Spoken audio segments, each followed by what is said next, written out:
Inilah Museum Bronbrink-Arnhem di negara Belanda.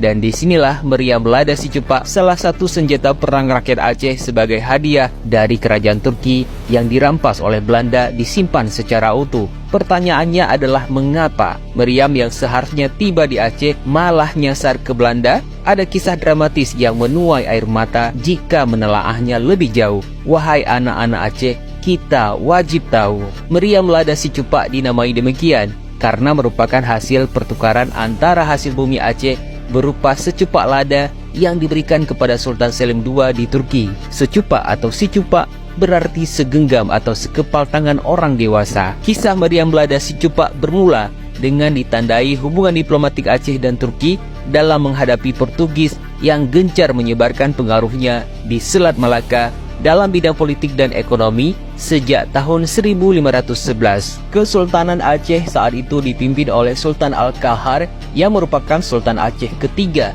yang berasal dari dinasti Mukuta Alam, pendiri kerajaan Aceh. Beliau berkuasa antara tahun 1537 sampai dengan tahun 1571.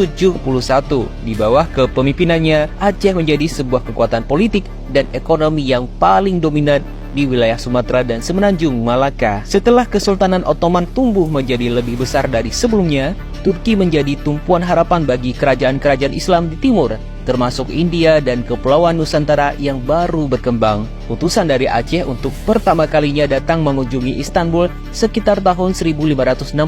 Tujuan mereka adalah meminta bantuan senjata berupa meriam. Sultan Ottoman yang berkuasa saat itu, yaitu Sultan Sulaiman I, merasa terkesan dan bersedia mengirimkan bantuan meriam lengkap dengan teknisi dan seorang diplomat yang bernama Lufti Bey. Kedatangan Lufti Bey di Aceh ternyata menjadi satu hal yang cukup penting, karena berdasarkan laporannya itu, para pemangku jabatan di Kesultanan Ottoman menjadi paham akan posisi strategis Aceh sebagai pusat perdagangan dan juga garis terdepan umat Islam dalam menghadapi Kristen Portugis di Nusantara. Sementara dari pihak Aceh sendiri sangat antusias berada di bawah Ottoman. Sultan Aceh yaitu Sultan Al-Qahar menitipkan surat diplomatik untuk Sultan Sulaiman I melalui Lufti Bey. Surat tersebut berisi pernyataan Sultan Al-Qahar yang tak lagi ingin sekedar meminta bantuan senjata pada Sultan Sulaiman I dan tidak pula ingin menjalin hubungan politik antar dua kerajaan yang berdiri sama sejajar. Namun Sultan Al-Qahar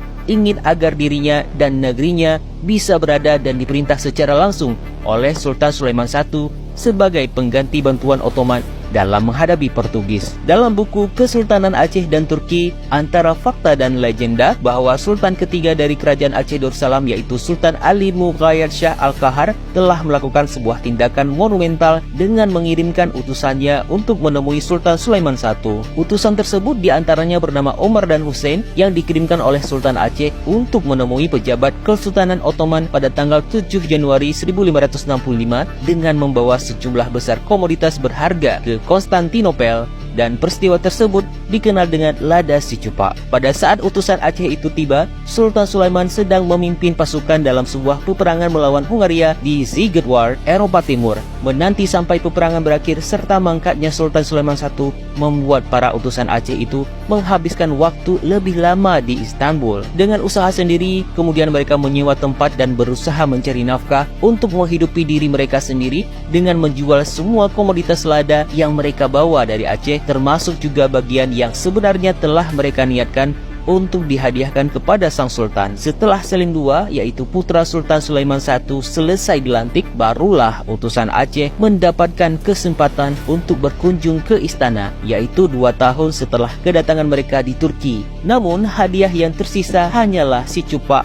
atau segenggam lada, dan hanya itulah yang dapat mereka tawarkan sebagai hadiah untuk sang sultan yang baru saja naik tahta. Dalam pertemuan resmi tersebut, Sultan Selim II memutuskan untuk mengupayakan bantuan militer ke Aceh yang diantaranya adalah sebuah meriam yang secara simbolis diberi nama Lada si Cepak atau meriam yang ditukar dengan segenggam lada. Istimewanya, Sultan Ottoman saat itu tidak meminta Aceh supaya mengirim upeti tahunan sebagaimana tradisi kesultanan tersebut kepada masing-masing negara pengikutnya pada masa itu. Meski kedatangan utusan dari Aceh ini hanya membawakan sedikit lada saja, namun mereka mendapatkan kepercayaan sepenuhnya dari Sultan Ottoman yang berkuasa saat itu, yaitu Selim II. Selim II yang kemudian memberi perintah kepada angkatan lautnya untuk mengirimkan 15 armada kapal layar ke Aceh yang bermuatan prajurit, penasihat militer, teknisi meriam, juga ahli-ahli pertukangan seperti penambang, pandai besi, dan juga pandai emas. Namun sayang, armada yang seharusnya tiba di Aceh pada tahun 1568 harus dengan terpaksa mengalihkan tujuan perjalanannya ke Yaman, Arab Selatan guna memadamkan sebuah pemberontakan. Sementara yang tetap berlayar menuju Aceh hanyalah 2 buah kapal yang membawa sekelompok pedagang dan para teknisi meriam yang jumlahnya bahkan tidak cukup untuk memuluskan rencana Sultan Al-Qahar menyerang Portugis di Malaka pada tahun 1570.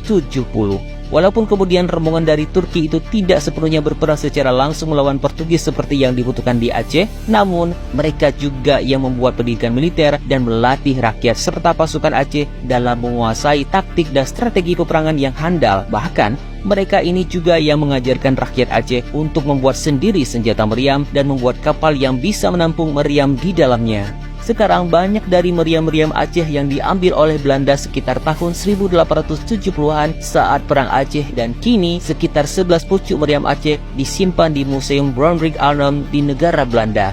Sobat, kita berharap sudah masanya bagi pemerintah Aceh dan Indonesia untuk membawa pulang sekalian harta warisan seperti manuskrip, artefak, dan sekalian benda-benda bersejarah milik Aceh yang kini berada di luar negeri.